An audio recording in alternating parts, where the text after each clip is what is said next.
आज करो us discuss speed, distance बे time question क्या नव सीरीज कर्म स्टार्ट यथ नाव क्विक रिविजन अथ मज करो अस यम कंसेप्ट मैथमेटिक्स मज या लॉजिकल रीजनिंग मज तम करो अस जल्दी with in less time solve करने कोशिश बे गस सोरे रिविजन तोटे गसुन वुचो सा अस थव याद टाइम हसा छु बराबर आसन डिस्टेंस बाय स्पीड यह फार्मूला अस थव याद वन अम पे गई डिराइव ब्याक फार्मूला स्पीड बराबर डिस्टेंस बाय टाइम तो डिस्टेंस बराबर स्पीड इनटू टाइम इस थम ते याद बे क्वेश्चनस मज यूनिट कन्वर्जन कर कुछ सात फॉर एग्जांपल क्वेश्चनस मज आज डिस्टेंस मीटर मज स्पीड आज दिथ किलोमीटर पर आवर तो आंसर आज दिथ मीटर मज गो अस कर स्पीड किलोमीटर पर आवर यह कर मीटर पर सेकंडस मज कन्वर्ट तेल नेर स्पीड या डिस्टेंस या टाइम तमे हिसाब अदरवाइज गि गलत क्वेश्चन वुचो सा सिंपल ट्रिक थव याद केस थव याद case 1 and case 2 case 1 kilometre per our पे अगर तक मीटर पर सेकंडस मज आसो गसुन यह तक क्वेश्चनस आंसर द्राव तथ कर मल्टीप्लाई 5/18 ठीक है अगर वह मीटर पर सेकंड पे आसो तक किलोमीटर पर आवरस मन गसुन अम सात 18/5 कर मल्टीप्लाई क्वेश्चन आंसर द्राव तथ करो 18/5 मल्टीप्लाई अस नेर answer kilometre per hours answer ठीक है यह गो यूनिट कन्वर्जन बे गई यानी कि फार्मूलाज त्रे थव याद अथ पे सोरे इस चैप्टर अथ पे रन गसान अत पे सोरे सह डांस कर पको वो क्वेश्चन नंबर 1 दपान क्वेश्चन नंबर 1 क्या वन a train running at a speed of 36 kilometre per hour दपान ट्रेन फॉर एग्जांपल यह ट्रेन यह पकान 36 किलोमीटर पर आवर स्पीड सान crosses a man in 26 ये ब्रो मोहनियो बिहित अम कोर मोहनियो क्रॉस 20 सेकंडन मज यानी कि टाइम बराबर 20 second what is the length of train तो यम सन ऑप्शंस आंसर दित वुच अस करो सॉल्यूशन अस क्या वुचन गो कर मे मालूम डिस्टेंस क्या distance length of train sir क्या लेंथ ऑफ ट्रेन यह ट्रेन हज लेंथ यानी कि डिस्टेंस यस पास ग नियर बाय अमिस मोहनिस लड़ि आव तक समझ गो distance equal to length of train गो अगर बह कर डिस्टेंस बराबर टाइम इनटू स्पीड इसमें फार्मूला वन तक टाइम कूत 20 सेकंड्स इनटू स्पीड कत speed 36 kilometre per hour 36 kilometre per hour but मे इतनस आंसर मीटर मज गो मे किलोमीटर पर आवर कर मीटर पर सेकंडस मज कन्वर्ट अम खतर क्या कर 5/18 कर मल्टीप्लाई अथ गो 18 1 18 2 2 into 20 तम हसा दी 40 into 5 कोता गोस 5 into 0 वो 0 5 into 4 गई 20 गई 7 मीटर अमिच लेंथ असम ट्रेन हज यानी कि ऑप्शन बी करेक्ट गो यह सिंपल क्वेश्चन इस पको मे ब्रो क्वेश्चन नंबर 2 पे दपन a 120 meter long train traveling at 60 kilometer per hour crosses a bridge in 18 seconds. Find the length of the bridge. बोझा ते मन कदल अमिच डिस्टेंस सच x ठीक है ये ट्रेन फॉर एग्जांपल अमिच कदल कर पास दपा अम कोर कदल पास कचन मज 18 सेकंड यानी कि टाइम बराबर आस कूता 18 सेकंड्स ठीक है मगर ये ट्रेन हज लेंथ सह 120 मीटर वह हमें गोटे कर तुम डिस्टेंस वुचान कचा ट्रेवल वह डिस्टेंस ट्रेवल कर एक्स ठीक है कर्ल डिस्टेंस ट्रेवल कर बे बे हसा कर 120 मीटर ते प्लस 120 मीटर सर क्या ये ट्रेन 120 मीटर पक ब्रो तेल बस यम कर्ल पे बोन नत रोज कर्लस पे आव ते समझ दैट इज वाई अमिच कर कर्ल डिस्टेंस ट्रेवल बे कर पन 120 मीटर अमिस ट्रेवल ताकि यह गम कर्ल पे बोन वसन ठीक है वह क्या कर डिस्टेंस हसा बराबर टाइम इनटू स्पीड डिस्टेंस हसा इक्वल टाइम क्या अमिस 18 सेकंड स्पीड कच 60 kilometre per our 60 kilometre per hour मगर मे आंसर योर मीटर मज बह कर अत 5/18 कर बह मल्टीप्लाई ये 18 तो ये 18 गस कैंसल डिस्टेंस हसा गई बराबर 5 × 0 गो 0 5 × 6 गई 30 डिस्टेंस हसा द्राय 300 मीटर कूद द्राय 300 मीटर मगर ये डिस्टेंस इक्वल टू x + 120 गो 300 बराबर x + 120 मीटर यानी कि 300 मीटर बराबर x + 120 मीटर x गो बराबर 300 - 120 मीटर सो कोता गो x गो बराबर 160 मीटर वह 300 - 120 0 0 यमस को कैरी सो बनो 10 10 करो -2 तुम गई 8 यम बचे 2 2 वाला 1 तब बनो 1 ठीक है वो 180 मीटर आओ एम train sorry bridge length use bridge so length कूस तक 160 मीटर लेंथ अस पको नेक्स्ट क्वेश्चन क्वेश्चन नंबर 3 पे क्वेश्चन नंबर 3 क्या वन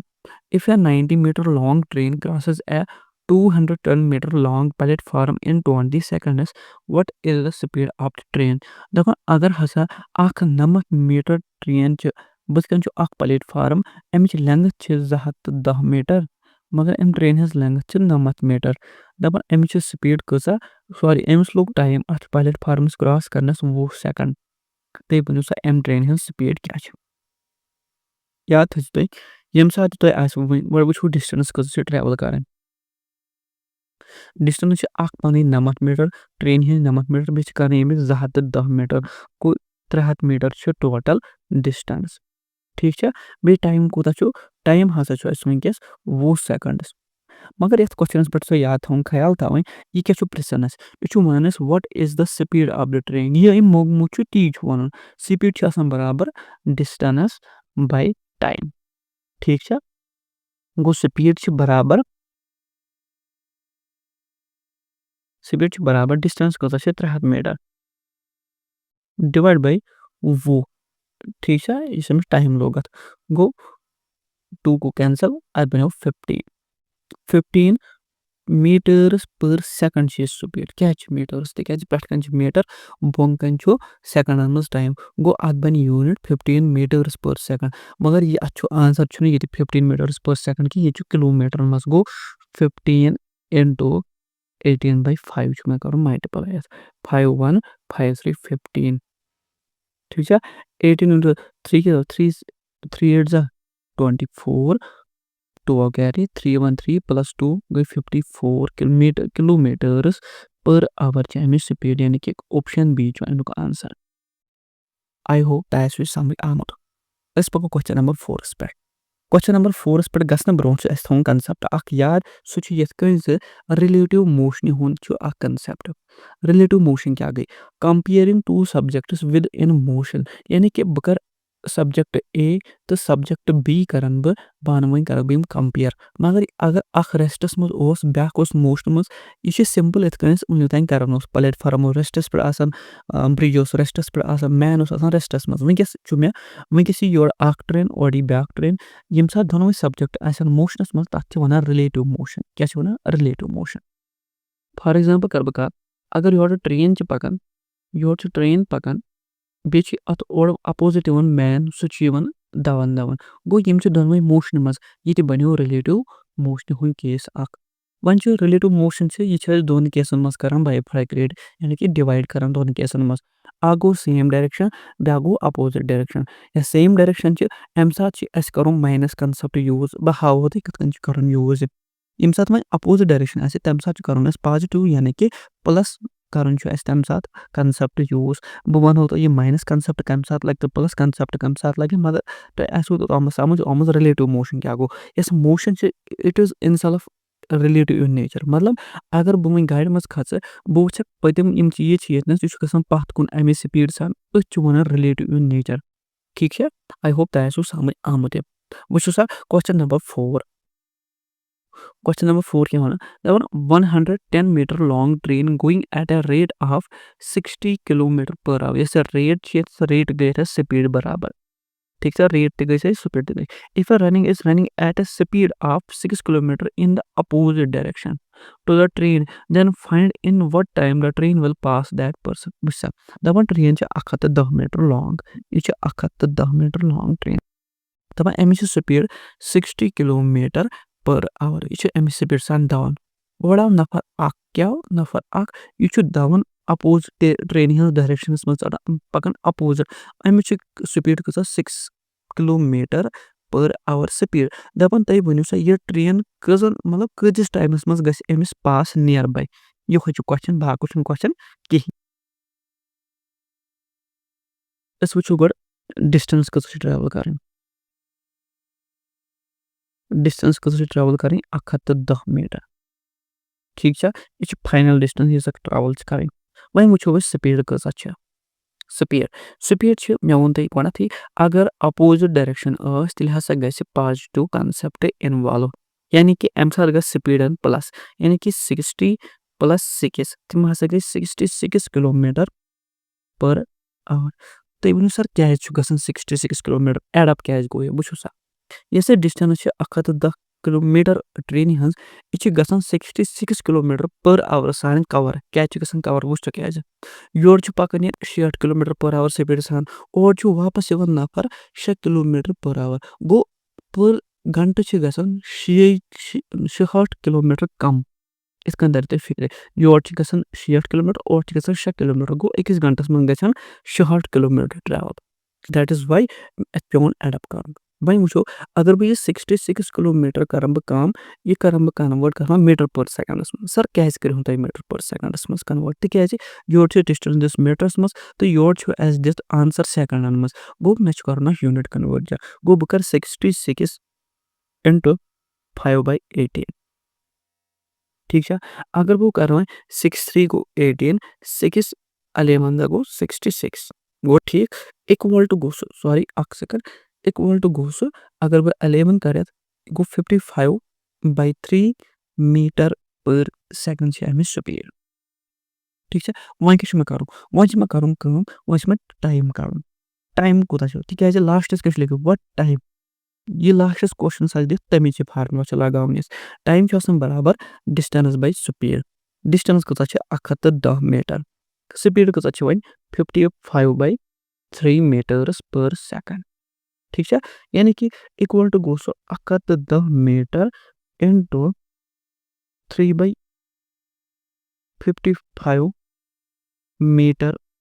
पर सेकंड यह मीटर तो मीटर गस कैंसल अत बे सेकंड यो ठीक है इक्वल टू गो अगर बह 55 1 55 2 सह गो 110 3 इंटू 2 गो 6 सेकंड्स यानी कि अत answer A par Amish train लगन अमिस नफरस क्रॉस करनस मज 6 सेकंड्स यानी कि 6 सेकंड लगन अमिस पास करनस मज आई होप तह रिलेटिव मोशनल क्वेश्चन समझ आमुत असल पाट वह वो क्वेश्चन नंबर 5 क्वेश्चन नंबर 5 के वन the length of train is 150 metres दपन ट्रेन लेंथ अम कच 150 मीटर्स ठीक है अम length 150 metre it crosses a person walking at a speed of 2 kilometre यह नफर अम कोर क्रॉस नफर मगर अमिस नफरस क्या 2 kilometre per hour speed in the same direction यह डायरेक्शन मज ग ट्रेन ते डायरेक्शन मज ग in the same direction in 3 seconds in 3 seconds determine the speed of the train दपन टाइम हसा कूता टाइम 3 seconds तय वो सर ट्रेन हज स्पीड कत गड वो डिस्टेंस कत ट्रैवल कर डिस्टेंस कर ट्रैवल 150 मीटर्स छाकिन वह वो इस पर्सन यह कत स्पीड सान पकान यह पकान 2 किलोमीटर पर आवर स्पीड सान मगर यस फाइनल यानी कि रिलेटिव स्पीड रिलेटिव स्पीड कच मे वो गई ये सेम डायरेक्शन आए तम साथ ग माइनस यानी कि नेगेटिव कॉन्सेप्ट इस्तेमाल अम साथ ग फॉर एग्जांपल ट्रेन हज स्पीड एक्स तो माइनस करोस 2 किलोमीटर पर आवर स्पीड क्या करोस माइनस तिज यह सेम डायरेक्शन केस वो वुचन determine the speed of the train करो मैं स्पीड ऑफ द ट्रेन करो कलेक्ट स्पीड कत बराबर स्पीड बराबर distance by time distance by time distance को छु डिस्टेंस छु 1.5 मीटर टाइम को तो लोग 3 सेकंड्स लोग सकिन 3 1 3 5 15 यानी कि अमिस लग 5 सेकंड लगे अमिस टोटल वही वो 50 सेकंड छुना जैसे 50 मीटर पर सेकंड स्पीड यह करें किलोमीटर पर आवर्स मज कन्वर्ट क्या करो कन्वर्ट तिकाज ये किलोमीटर पर आवर ठीक योट किलोमीटर पर आवर्स मज यानी कि आंसर यानी कि 50 अस कर बह मल्टीप्लाई 18/5 5 1 5 10 गो 180 किलोमीटर पर आवर स्पीड मगर स्पीड रिलेटिव स्पीड बराबर x - 2 किलोमीटर पर आवर ठीक इसे s द्राव 180 equal to x - 2 x will be equal to 180 + 2 x गो बराबर 182 किलोमीटर पर आवर स्पीड यानी कि एम speed B option 102 kilometre per hour I hope that question असल पे आमुत समझ क्वेश्चन नंबर 6 क्वेश्चन नंबर 6 क्या one two train A and B of length 190 meter and 195 meter are running towards each other on a parallel tracks at a speed of 50 km per hour and 76 km respectively. In how much time will they cross each other? If you hoy question मगर अथ much one train ज आमसन थावन Busa दपन train A तो train B यह train A यह train B यम सज length 190 metre यम सज length कस 195 metre ठीक है मगर यम सज स्पीड क्या 50 किलोमीटर पर आवर यम सज speed 76 kilometre per hour sir तो तो फिक्र तिकाज लेकर रेस्पेक्टिवली मतलब गो बिला तरतीब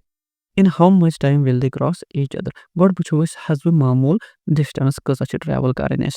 डिस्टेंस ट्रैवल करें 190 मीटर प्लस 195 मीटर तो ठीक यम गई 5 9 9 गई 18 अकाव कैरी अक गई 2 गई 3 यानी कि 365 मीटर डिस्टेंस करें ट्रैवल ठीक है अस कर टाइम मगर गड वो रिलेटिव स्पीड कस रिलेटिव स्पीड यम अपोजिट कि सेम डायरेक्शन मज सर यम हसा टुवर्ड्स ईच अदर यानी कि यम अपोजिट गसन योर ब्या योर इत यानी कि यस स्पीड सह गस एडअप यानी कि 50 + 76 यानी कि 6 योर 50 योर 76 गो 6 7 + 5 गो 12 यानी कि 120 इस रिलेटिव स्पीड सह बराबर 120 किलोमीटर पर आवर मगर ते ख्याल यह 120 किलोमीटर पर आवर यह कर सेकंड मज कन्वर्ट यह हेकन बह वनकस कर नत हेको लास्टस कर तुम पानस तक वनकस कर या पत कर हेको यह वनकस कर पत कर यह पानस तान सॉरी मे पे ख्याल वन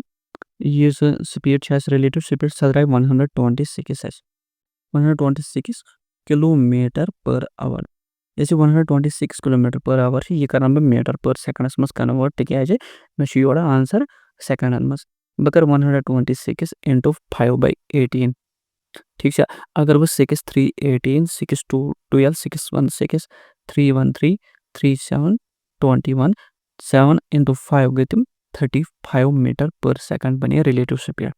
ठीक है वही वो टाइम को लगे time distance by speed time हसा गो इक्वल डिस्टेंस कस 385 metres divide by 35 kilometre per second यानी कि मीटर मीटर गस कैंसल अति यूनिट ऐसी कूदा सेकंड्स 35 1 35 11 गो 385 गो टी गो बराबर 11 सेकंड्स यानी कि अस गो सी आंसर अथ क्वेश्चनस आई होप दैट समझ आमुत क्वेश्चन नंबर 7 क्वेश्चन नंबर 7 मे गस यमुक आंसर गस मे कमेंट सेक्शनस मज कमेंट सेक्शन यम सुन आंसर करेक्ट आस सह करो अस पिन कमेंट आई होप दैट यम लेक्चर सर यम पसंद बे कर सन चैनल विजिट इस तो टॉपिक वो ऑलमोस्ट प्रत कुन टॉपिकस पे कह वीडियो उमद बनाना तुम हेको सन चैनल विजिट कर तो बे गसन तुम मुशिद गसन ये पन्न दोस्तन वीडियो सोन शेयर करो बे करो सन चैनल सब्सक्राइब।